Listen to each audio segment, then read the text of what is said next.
پچھلی ایپیسوڈ میں آپ نے دیکھا مکہ سے کربلا کے سفر میں قافلہ حسینی کن منزلوں سے گزرا اور کیا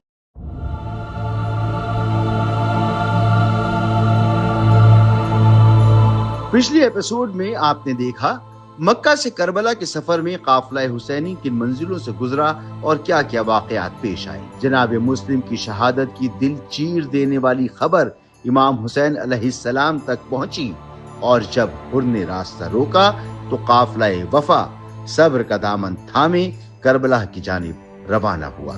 2 محرم کو امام حسین علیہ السلام کا قافلہ کربلا کی بے آب و گیا سرزمین پر آ چکا ہے۔ جلتی ریت پر خیمے گاڑ دیے گئے ہیں۔ ایک طرف حق ہے، دوسری طرف باطل۔ اسلام کی سربلندی کے لیے کربلا برپا ہو چکی ہے۔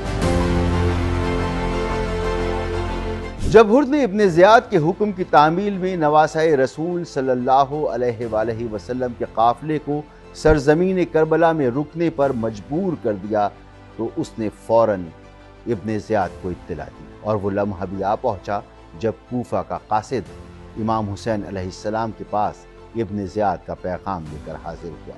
ابن زیاد نے خط میں لکھا تھا: اے حسین، مجھے خبر ملی ہے کہ آپ کربلا پہنچ چکے ہیں۔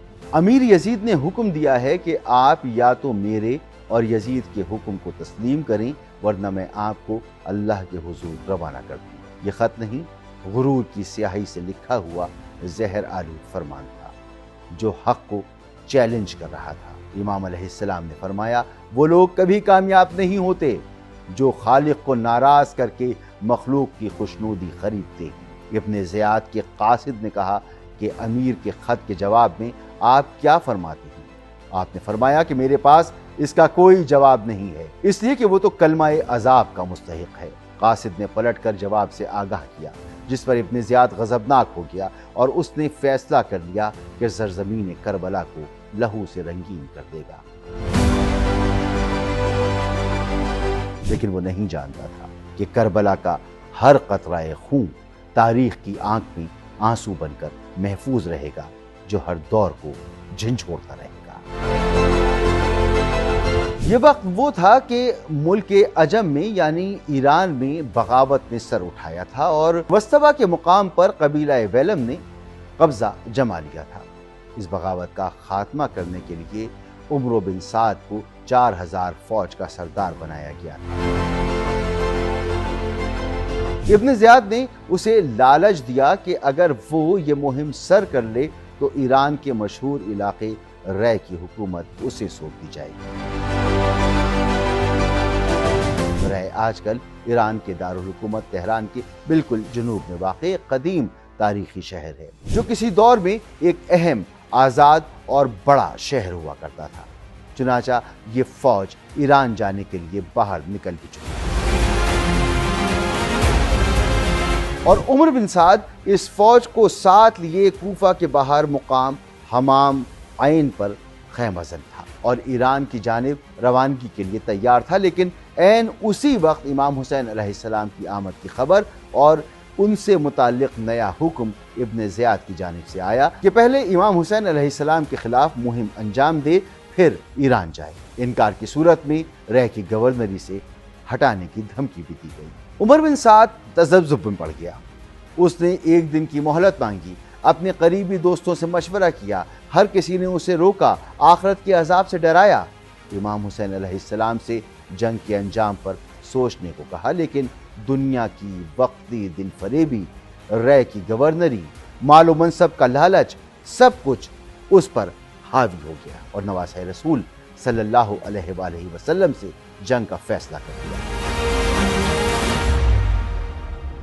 ایک ایسا فیصلہ جو تاریخ میں اس کے نام کو سیاہ کر گیا اور قیامت تک اس کے ہاتھوں پر ناحق خون کے دھبے رہیں گے۔ سید الشہداء امام حسین علیہ السلام کے کربلا میں قیام کے دوسرے روز یعنی 3 محرم کو عمر بن سعد 4000 سپاہیوں کے ساتھ سرزمین کربلا میں داخل ہوا۔ حر کی قیادت میں 1000 کا دستہ پہلے ہی وہاں موجود تھا۔ یوں دشمن کی مجموعی فوج 5000 تک جا پہنچی۔ ابن سعد نے کربلا پہنچنے کے بعد حسین علیہ السلام کے خیموں کے قریب پڑاؤ ڈال دیا۔ سب سے پہلے عذر بن قیس احمسی سے کہا، جاؤ حسین سے پوچھو کہ انہوں نے یہ سفر کیوں اختیار کیا ہے۔ وہ چونکہ امام حسین علیہ السلام کو خط لکھنے والوں میں شامل تھا، اس لیے اس نے معذرت کی۔ دوسرے سرداروں نے بھی اسی بنیاد پر معذرت کی۔ ان میں سے کثیر بن عبداللہ جو کہ ایک سخت مزاج اور بے ادب شخص تھا، وہ گیا، لیکن لہجے کی سختی اور مزاج کی کرختگی کی وجہ سے امام سے ملے بغیر اسے واپس لوٹنا پڑا۔ اس کے بعد ابن سعد نے قرہ بن قیس نظامی کو بھیجا۔ قرہ کے پوچھنے پر امام علیہ السلام نے جواب میں فرمایا کہ تمہارے شہر کوفہ کے لوگوں نے مجھے یہاں آنے کی دعوت دی ہے، لیکن اگر تم میرے آنے کو ناپسند کرتے ہو تو میں پلٹ جاؤں گا۔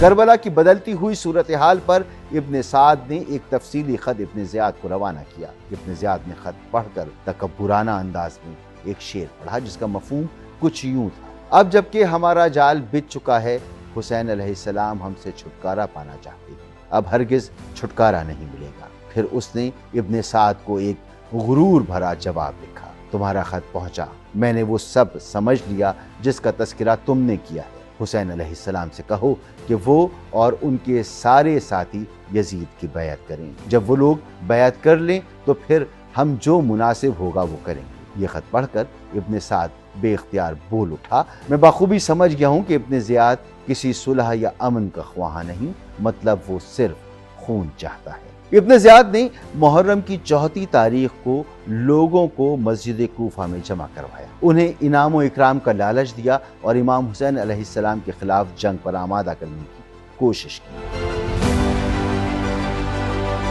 اگرچہ کربلا میں اب 5000 سپاہی تھے، حضرت امام حسین علیہ السلام اور ان کی مختصر جماعت کے لیے ظاہری حیثیت میں اتنا لشکر بہت تھا، مگر امام حسین علیہ السلام کی خاندانی شجاعت اور ان کی سچائی کی طاقت کا ابن زیاد کے دل پر اتنا روب تھا کہ وہ فوج کی زیادہ سے زیادہ مقدار کو بھی کم سمجھتا رہا۔ چنانچہ حسین بن تمیم کوتوال شہر کوفہ کی سرداری میں قادسیہ کے ناکے پر جو باقی 3000 اور بعض روایات کے مطابق 4000 فوجی تھے، وہ پوری کی پوری کربلا کی طرف فوج منتقل کر دی گئی۔ اس کے بعد کوفہ میں عام بھرتی کا اعلان کر دیا گیا اور ابن زیاد خود کوفہ سے باہر نکل کر تخلیہ میں جو کربلا کے رستے پر تھا آ کر خیمہ زن ہو گیا تاکہ اپنے سامنے افواج کا معائنہ کر کے کربلا کی جانب روانہ کرے۔ بڑے بڑے سرداران کوفہ کو مامور کیا گیا کہ وہ اپنی اپنی جماعت کے ساتھ کربلا روانہ ہوں۔ ان میں سے ہر ایک کثیر فوج کے ساتھ روانہ ہوتا تھا، ان میں سے کسی ایک کا کوئی عذر بھی سنا نہیں جاتا تھا۔ بعض اشخاص ایسے تھے کہ ابن زیاد کو اپنی صورت دکھا کر پھر کوفہ واپس پلٹ جاتے۔ جب ابن زیاد کو اس کا علم ہوا تو اس نے اپنے ایک خاص آدمی کو کچھ سواروں کے ساتھ کوفہ روانہ کیا۔ ایک ایسا ہی شخص پکڑا گیا جسے ابن زیاد نے قتل کروا دیا۔ اس واقعے سے تمام لوگوں پر دہشت طاری ہو گئی اور سب امام حسین علیہ السلام سے جنگ کے لیے نکل کھڑے۔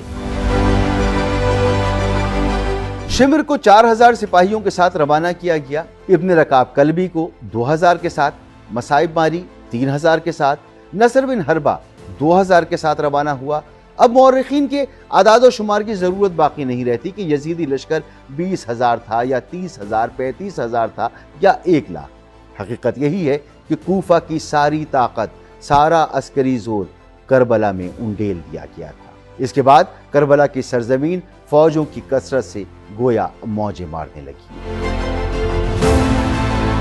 روایات کے مطابق یہ لشکر ایک ساتھ نہیں پہنچے بلکہ قافلے یک کے بعد دیگرے کربلا آتے رہے۔ ہر نیا لشکر ظلم کی تپش اور فضا کی گھٹن میں اضافہ کرتا گیا، یہاں تک کہ خیمہ گاہ حسین علیہ السلام کے اطراف تلواروں کے سائے گہرے ہوتے چلے گئے۔ دوسری جانب اگر امام حسین علیہ السلام کے قافلے اور ان کے وفادار اصحاب کی صورتحال پر نظر ڈالیں تو کوفہ میں وہ لوگ جو امام علیہ السلام سے ہمدردی رکھتے تھے یا آپ علیہ السلام کی نصرت کو اپنا دینی فریضہ سمجھتے تھے، ان کی ایک بڑی تعداد کو پہلے ہی پابند سلاسل کر لیا گیا تھا۔ اگر کوئی شخص کوفہ سے نکل کر امام حسین علیہ السلام کے قافلے کی طرف آنا چاہتا تو اسے تخلیہ میں گرفتار کر لیا جاتا تھا، جہاں ابن زیاد نے اپنا کیمپ قائم کیا ہوا تھا۔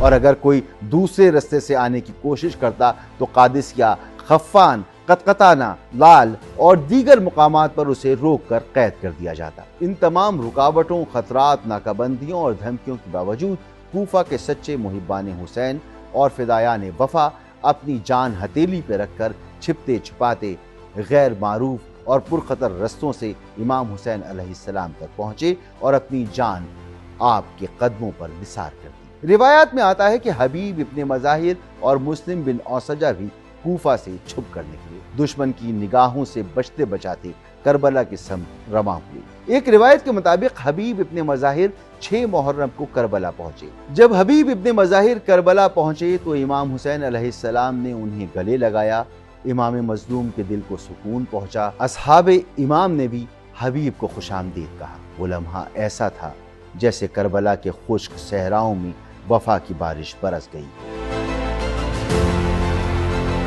امام حسین علیہ السلام، ان کے اصحاب اقربا، حتیٰ کہ معصوم بچوں پر بھی پانی بند کرنے کا حکم دوسری محرم ہی کو صادر ہو چکا تھا، جب ابن زیاد نے حر سے کہا تھا کہ حسین علیہ السلام سے سختی سے پیش آؤ اور انہیں ایسی جگہ ٹھہرنے پر مجبور کر دو جہاں پانی نہ ہو۔ ممکن ہے حر اپنی ذات سے کوئی سختی نہ کرتا ہو، مگر وہ حکومت وقت کے خلاف کھل کر کھڑا ہونے کے لیے تیار نہ تھا، اور ویسے بھی یہ بات صرف چند دنوں کی تھی۔ اس کے بعد عمر بن سعد کربلا پہنچ گیا، مزید فوجیں آ گئیں اور حر کی حیثیت ثانوی رہ گئی، نہ اس کی آواز کی کوئی وقت رہی نہ اختیار۔ ایسے میں امام حسین علیہ السلام کے اصحاب کے لیے پانی تک پہنچنا بھی ایک خطرناک مہم بن جاتا تھا۔ ہر مرتبہ پانی لانا ایک کشمکش، ایک جنگ سے کم نہ تھا۔ ایسا صرف اسی وقت کیا جاتا جب بچوں کی پیاس حد سے بڑھ جاتی یا پوری جماعت پیاس کی شدت سے نڈھال ہو جاتی۔ روایات میں ہے کہ کئی مرتبہ اصحاب حسین علیہ السلام نے دشمن سے مسلح جھڑپ کے بعد پانی حاصل کیا۔ 7 محرم وہ خاص تاریخ ہے جب ابن زیاد کا دوسرا سخت ترین حکم عمر بن سعد کو موصول ہوا، جس کا مضمون تھا حسین اور ان کے ساتھیوں پر پانی بالکل بند کر دو، حتیٰ کہ ایک قطرہ بھی انہیں نہ پہنچنے پائے۔ عمر بن سعد نے فوراً حکم کی تعمیل میں عمرو بن حجاج زبیدی کو 500 سواروں کے ساتھ نہر پر مقرر کر دیا اور تاکید کی کہ خیام حسینی کی طرف ایک قطرہ بھی نہ جا سکے۔ لگتا تھا کہ یزیدی لشکر یہ گمان کیے بیٹھا تھا کہ جنگ کی نوبت ہی نہیں آئے گی، بلکہ پیاس کی شدت ہی کاروان حسین علیہ السلام کو جھکانے یا ختم کرنے کے لیے کافی ہوگی۔ لیکن وہ بھول گئے کہ یہ قافلہ راہ حق کے وہ سیراب مسافر تھے جن کے حوصلے پانی کے محتاج نہ تھے۔ صحرائے کربلا کی پیاس پانی سے نہیں، خون سے بجھنے والی تھی، اور ابھی بہت کچھ باقی ہے۔ دل تھام کر سنیے گا، یہ کربلا ہے، داستان کربلا ہے، جہاں ہر قدم پر صبر کی انتہا ہے۔ اگلی ایپیسوڈ میں دیکھیے جب شمر کربلا پہنچا تو ابن سعد کو کیا پیغام دیا، شب عاشورہ قافلہ حسینی پر کیسی کیفیت طاری تھی، روز عاشور کیسے تعداد پہ کم مگر حوصلے میں بلند حسینی جوانوں نے یزیدی فوج کو چٹان کی طرح رو کے رکھا، کس طرح اصحاب حسین علیہ السلام نے اپنی جانیں نچھاور کر کے وفا، قربانی اور صبر کی لازوال مثالیں قائم کی۔